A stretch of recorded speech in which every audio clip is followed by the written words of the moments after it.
Welcome to our podcast series on diversity and inclusion, brought to you by the Association for Coaching, the world's leading independent professional body dedicated to promoting best practice and raising the standards of coaching worldwide. I'm Dr. Alexandra Morgan, Senior Lecturer and Coach Educator. In this series, we're privileged to be talking to a superb range of coaches and consultants whose work is making a significant contribution to advancing diversity and inclusion in society and in the coaching profession. We hope this series sparks curiosity and encourages change. Hello everybody, it's Dr. Alex Morgan here again, and with me today I have Sunil Jindal. And Sunil, please introduce yourself to our podcast guests. Yes, good afternoon, Dr. Alex and all the members here. So Sunil Jindal, I've got a career of about 30 plus years in the technology sector, 15 years working at Diversio, so a large consumer packaged goods company, 15 to 17 years in consulting. In the context of this group, I was an AC member for over 10 years. So I got myself to MAC qualification. It's an audience I absolutely love, an association that I think does great work. And I used to run the Beds, Bucks and Hearts meetup. Last year, I was invited to look at some data around diversity and inclusion, in particular, how those from underrepresented groups fare when they get access to funding. And I think that was the day my life changed forever. Wow. Because I spent the rest of the sort of year trying to understand how can I make an impact, and delighted to say that all of that work, research and hunting and hustling led me to arguably the most important role of my working career as UK country head at Diversio. Oh, that's fantastic. I love it when people have a journey like that and they end up doing exactly what they were meant to be doing. Mm-hmm. And so as UK country head for Diversio, tell us what that is, what you do now. Yes, so Diversio, just briefly, was founded in March 2018, headquartered in Toronto, Canada. We've been running now for just over 3 years, phenomenally successful in Canada. We have regional offices in New York and also London. And I was brought in to essentially build and develop and grow the UK business with oversight across Europe. So a lot of the role is building pipeline of work, engaging with CEOs, investors, HR leaders to help them understand this subject, which is pretty much on the tip of everyone's tongue. And I think is causing organizations some good pains, really, figuring out how to be most impactful and effective with it, because their consumers demand it, their employees demand it, and their stakeholders demand it. So Diversio, one of the core and the key purposes of Diversio is to measure and track diversity, equity and inclusion data. So can you tell us more about that? Yeah, how we do that is multi-layered. So at the highest layer, we connect artificial intelligence technology, sophisticated data analytics, and we combine that with human expertise as subject matter experts, where we're able to accurately diagnose pain points in an organization. We're able to benchmark that organization with their peer group and create a robust action plan that will meet the organization's DE&I goals. And it really is that unique combination of technology and human expertise, which means that we've managed to make a meaningful impact with hundreds of organizations globally at the top level. Should I unpack that a little bit as well? Or? Yes, please, because I've got so many questions. I don't even know where to start. If you could give us some examples of clients that you've worked with and what precisely you did for them and what the difference has been. In terms of our client base, we're industry agnostic. So we have a real strength in the financial services sector.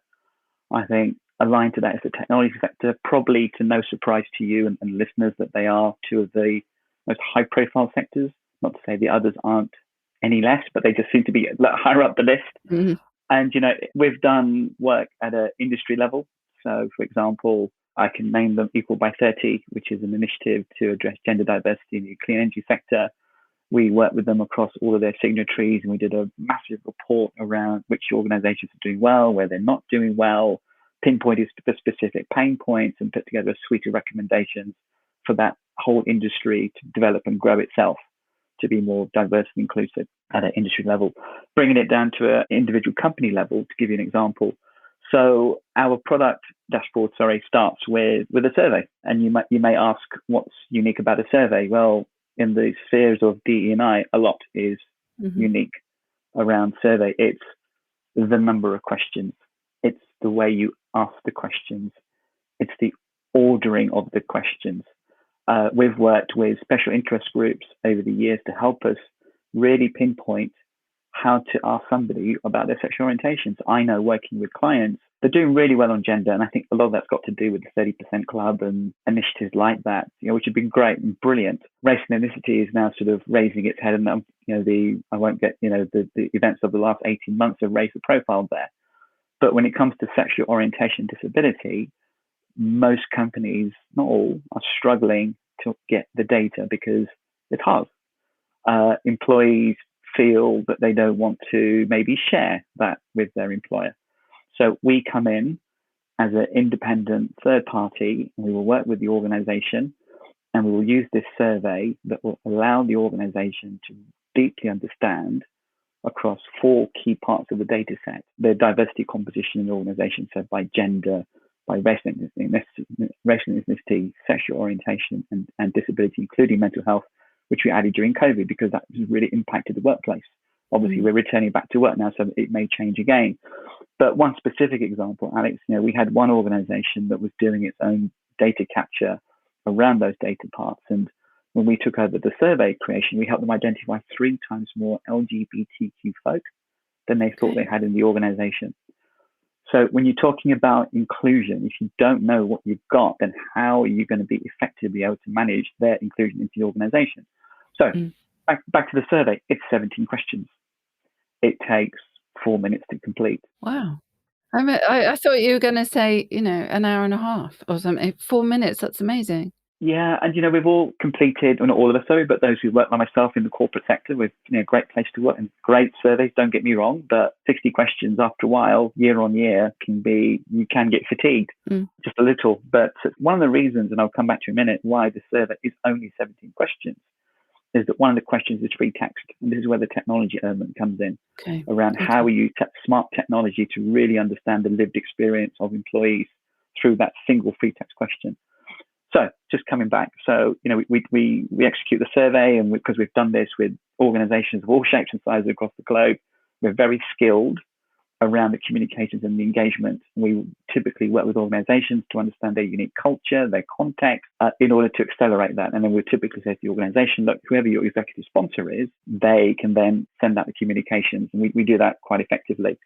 So the survey then is executed. Then we can do some of the presenting the headlines, which is the diversity composition. We also capture where the individual sits within the organization, role, level, department, region, which we can customize to the organizational context. And where we really get into the Diversio secret sauce, if I may use the expression, is the fact that we have defined inclusion. And we have defined inclusion by working with academic institutions. We've worked with 500 companies globally, and with academic validation citation around our inclusion framework. So we help companies understand across that framework where they're doing well, where they're not doing so well, and we can benchmark them. Our benchmark database is 21,000 companies across 100 countries, and that's really important for organizations. Where do I stand with my peer group? Because you're probably accessing the same talent pool. In fact, invariably, you probably are going to be accessing the same talent pool. Interesting point, yeah. Yeah, and the younger generation, I know because I have 2 daughters, millennial daughters, well, one's Gen Z. They want to work for organizations which are truly inclusive. Inclusion drives engagement, which drives company performance. So the ability to understand where you are against an academically validated framework is really critical. And then we can help, with the detailed analytics around the pipeline view, so you can see across different groups which groups are not getting to the executive level or the board level. And then it's highlights. You can imagine sort of flashing bulbs, if you will, as you're looking at the analytics. And where we start to get really interesting is when we start looking at inclusion. And our method for understanding inclusion in an organizational context is helping the organization understand who is the dominant group in the organization. The dominant group in most organizations, either side of the pond in the large corporate world, is a white, male, heterosexual without a disability. And what we do against that 6-part inclusion framework, we compare and contrast the experience of the dominant with the non-dominant groups. And you know what? There could be areas of that framework where everyone needs to be leveled up, but we're really looking for those big deltas. So like fair management, for example. If women are feeling a lot lower than the dominant group, well, there's maybe a systemic barrier issue that needs to be looked at. Mm. And the really cool thing, which is my favorite part of the dashboard, with large corporate organizations, arguably, I worked with them for 15 years, they end up with their own subcultures. So you can start to really zero in by department the level of inclusion within a departmental context. You can imagine presenting that to your C-suite. Dear C-suite, HR across the 6-part inclusion framework has scored low here, has scored great here, or finance is low here, high here, mid here. Then all of a sudden, the executives can now work with those functional leads and start to set inclusion goals and inclusion targets, which is arguably one of the hardest things that organizations can do. Diversity targets, forgive me, that's actually quite easy to define. Whether you can achieve it is a different thing. But to define them, it's inclusion gets really difficult. And then we move into intersectionality. And one of the really cool things I mentioned up front around the clever use of technology and data is that we have natural language processing in-house algorithms, which we have trained and they learn all the time to look at that free text and pull out specific pain points from that free text. You can imagine what the alternate world would be, and I certainly was part of that world, where you would have an engagement survey and then you look at the data and you go, oh my God, looks great. No, actually looks terrible. Okay, what do we do? Let's run some focus groups. And then you run some focus groups and you try and get people to open up, which is typically quite difficult. And then, in organizations I work with, you've run those focus groups, you put some action plans together, and then the day job gets in the way. And then, you know what, for some reason, the same time, 12 months later, you could be in a similar position. I'm not saying you will always be, because it's quite manual. Here, we're using technology to isolate those pain points. And to finish, once we've isolated those pain points, we've done all the analytics, we've done the aggregation, we've done the benchmarking, all of that feeds into our recommendation engine, 1,200 plus solutions, which we have systematically scraped over 18 months. We're ranked and classified every single one. Where was it deployed? What was the size of the solution? Was it academically validated? So you get specific solutions to specific pain points where you know exactly what's going to impact what the metric is, what the target group is, what pain points it's going to hit. So in a world where arguably D&I is a world for some organizations where it feels a little bit like throwing spaghetti against the wall and hoping it will stick, you're now in a world where you truly understand the lived experience of the employees. You've got the analytics, the dashboards that can really bring it all to life. And then you've got specific recommendations to specific pain points. In terms of a client example, we love this client and I can name them. It's a construction company called TransAlta, a huge construction company in Canada. They had various D&I challenges. They then went through the dashboard of their employees and they got their inclusion score. They have taken it to a level where the executives have now taken 8% of their bonus and said it will only be paid once the inclusion score has been driven upwards or forwards. And they've taken their D&I data from Diversio and they're putting into their SEC filings. That's when you know the concept of measurement, tracking, and improvement has really hit home because they can see the value. Earlier, when you said that part of the work that your organisation has done with some academics is to define inclusion. And so I'm wondering how accessible that definition is for your clients. So can you give us a broad brush version of that definition and how your clients relate to that definition? Yeah, it's a great question, Alex. And Diversio being the organisation that it is and the ethos that the founders have put forward within the organisation is that our methodology is open sourced. So on our website is a white paper, how to measure inclusion in the organisation. It's 17 pages, I think. And it literally unpicks the framework, what it constitutes, why it constitutes, what it constitutes. So that was a really crap sentence, but how it's all made up. I'm happy for that to be made available for your listeners. But broadly, inclusive culture. Do I feel valued? Fair management. Is management manager fair and equitable with me in my place of work? Career development. Am I getting the right feedback in order to develop and grow within the organization? Workplace flexibility, almost self-explanatory, but can I work the way that I would like to work, choose to work? Workplace safety, is the environment free of any harassment, sexual, physical, emotional? And the only objective measure is their diversity in the recruitment and hiring in the organization, as assessed by looking at the last 12 months of those onboarded into the organization. That's at the top level, and we get even more granular. So if we look at fair management, what does that mean? Is there evidence of nepotism, favoritism? What's the feedback culture like? Is there bias management? Is there true transparency? And to answer your question, when we take it to clients, what I'm finding, and I do feel for a lot of our clients and our prospects, that for some of them, the inclusion questions are part of the overall employee engagement survey. So I don't know, 60 questions, there's 3 questions for inclusion. Kind of gets a little bit lost in the mix of things, and they can't necessarily extrapolate what it is that they're being told. You know, I have one organization that has diversity data in one database and inclusion data in another, and they can't marry the two. That breaks my heart that they've made all that investment, but they can't seem to bring the two together. Some organizations, when we talk to the framework and then we can say we can benchmark you, it's a massive aha moment, which is we've really struggled to define inclusion. Sounds like Diversio have done a great job here, and they willingly want to consider. And to balance it a little bit, we do get well, hang on, you're a survey provider. Sorry, you start with a survey. We have workplace surveys, great place to work surveys. There is an element of survey fatigue. So how do you cope with that? It's a common question, and we have ways to work around that. We can include our questions in the larger survey. Some companies say, you know what, we'll just take the inclusion bits out and we'll give them to you, Diversio, and you can run that part of the overall understanding of our employee base and their sentiment.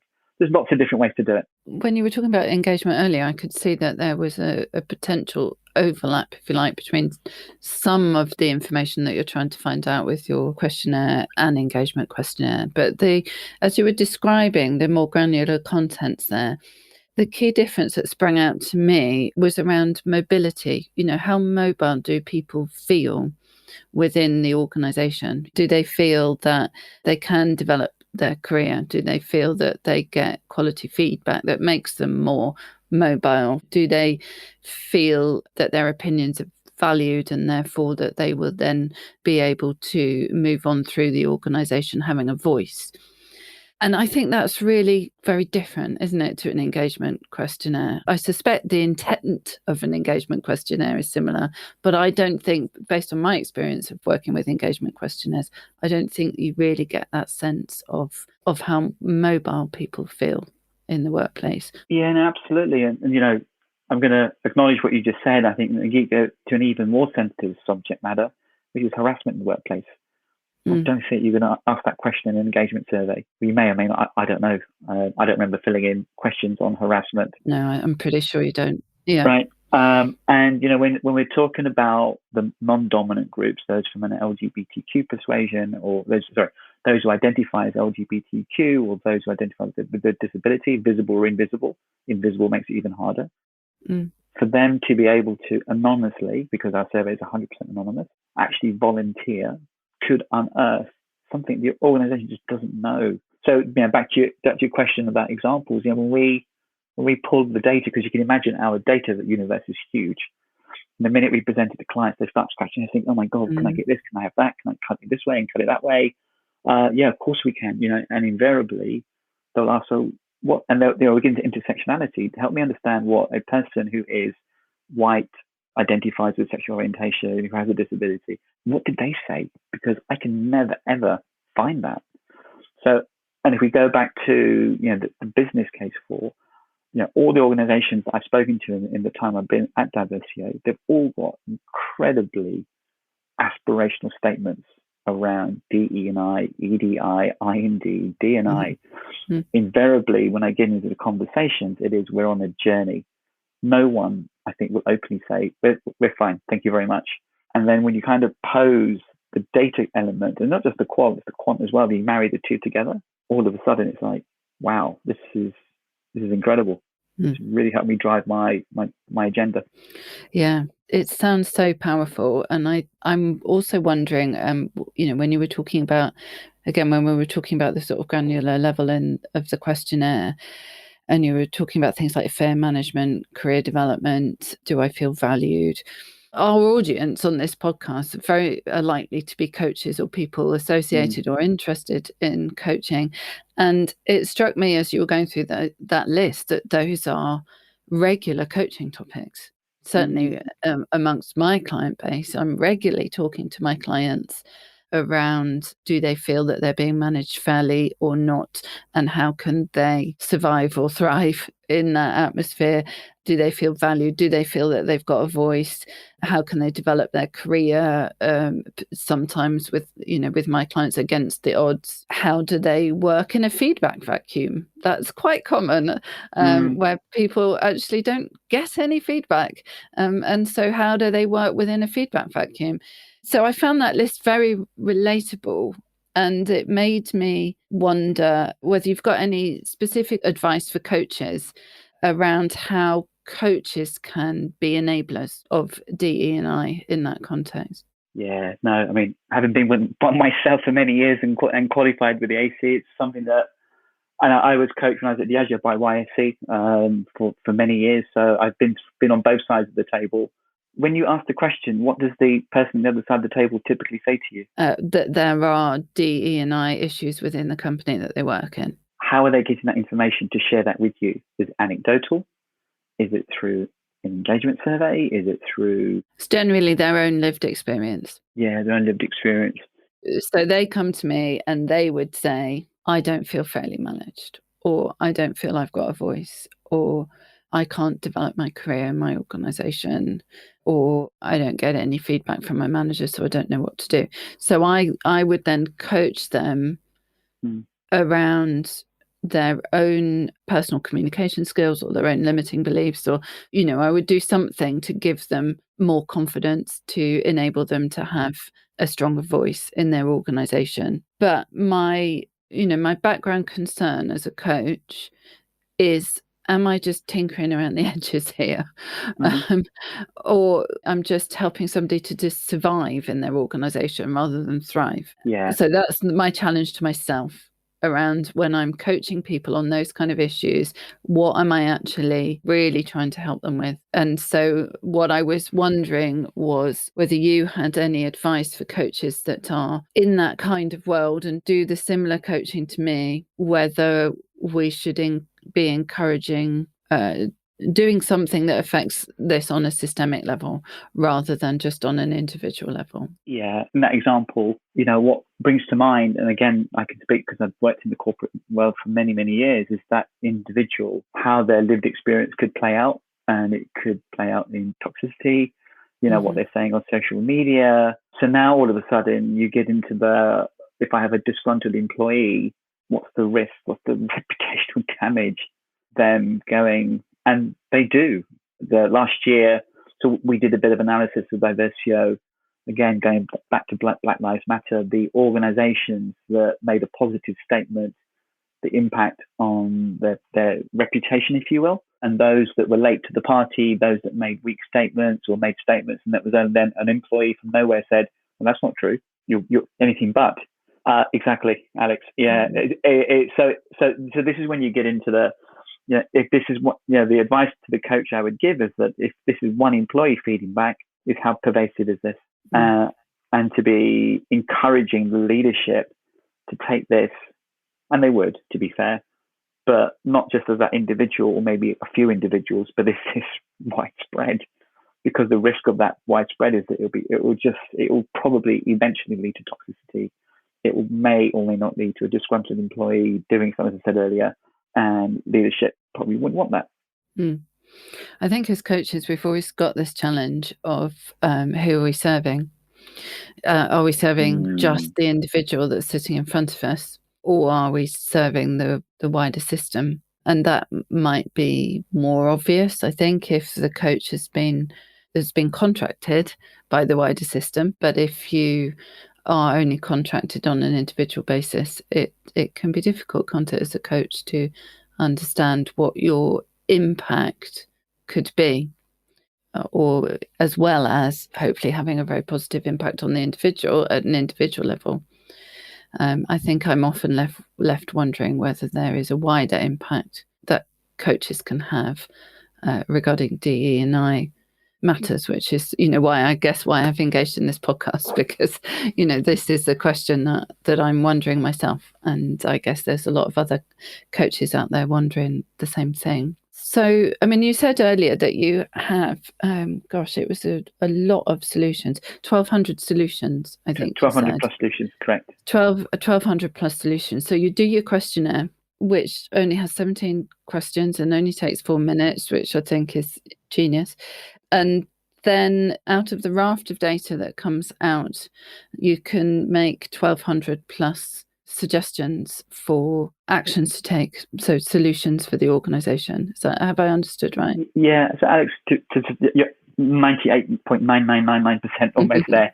Yeah. So once we've understood the context of the organization, we've isolated the pain points and done all the analytics. From a database of 1,200 plus solutions, then we would bring back the top 20 that will address the biggest pain points and help drive inclusion on specific metrics. And then typically we would sit down with the executive or the HR team in this instance, or the coach, if that coach is working at the organizational level, and say, well, what are the top 3 to 5 that are going to move the needle?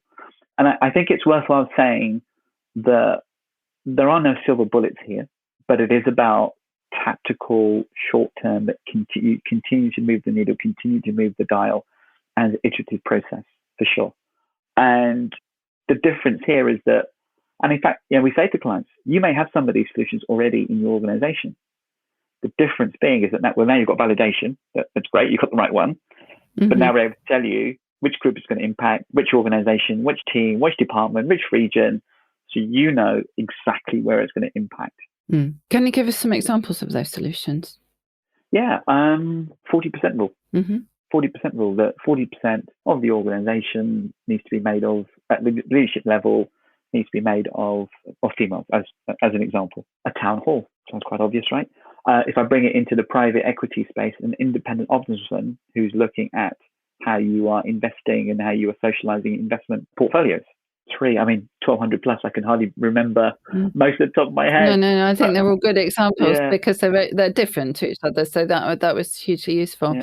Yeah. With my coaching hat on, I'm wondering if coaching is one of the solutions. Yes, a mentoring program for sure. And coaching will take place in many different forms and guises, because it does depend very much on the context and the isolated pain. So, for example, one media client that was struggling with Latinx employees feeling quite isolated and excluded. So we built a sort of toolkit, if you will, which helped other individuals in the organization understand what it meant when those individuals were feeling excluded.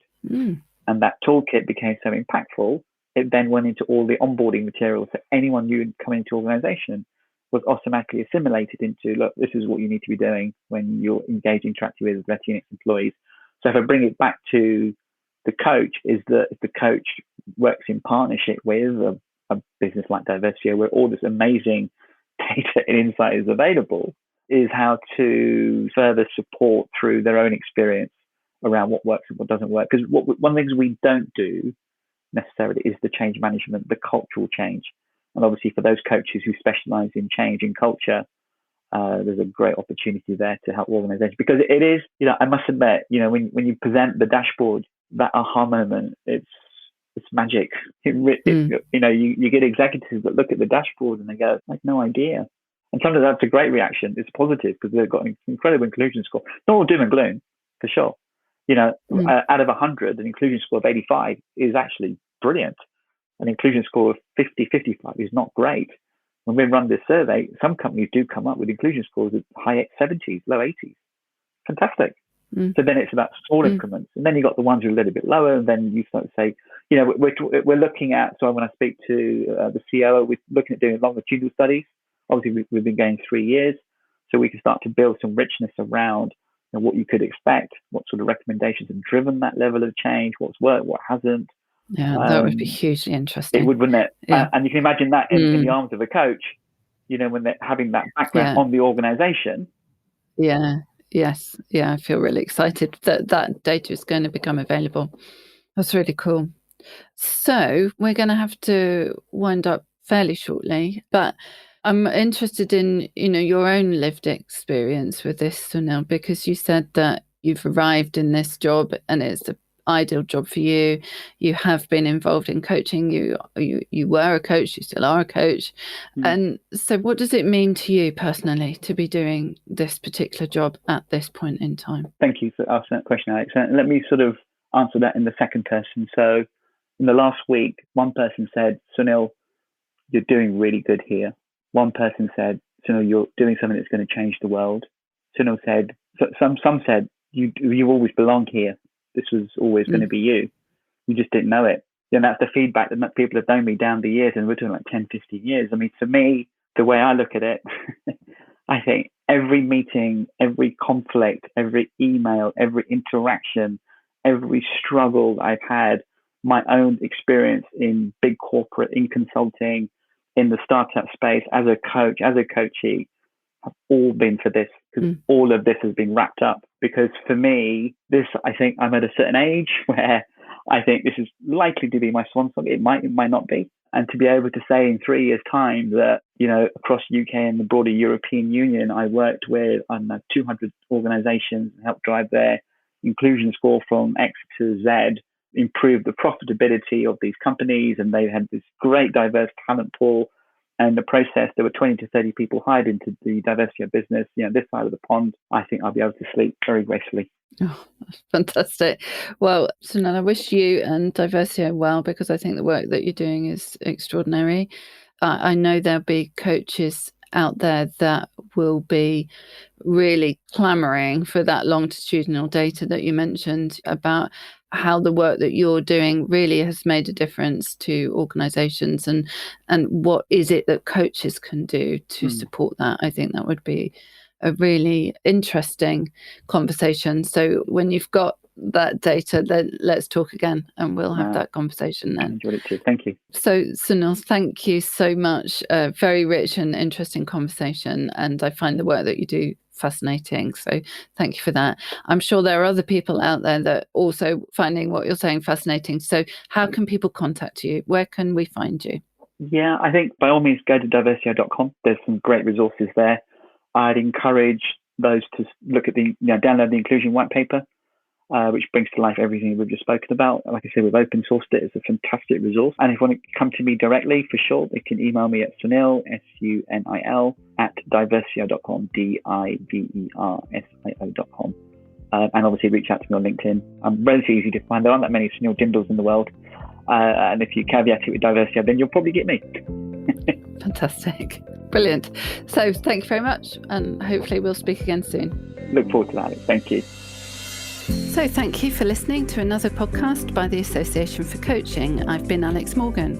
Our purpose is to inspire and champion coaching excellence to advance the coaching profession and make a sustainable difference to individuals, organisations and in turn society. If you'd like to find out more, please follow us on LinkedIn and explore our webpage at theassociationforcoaching.com. There you can keep up to date with our latest episodes and conversations, as well as our digital learning calendar.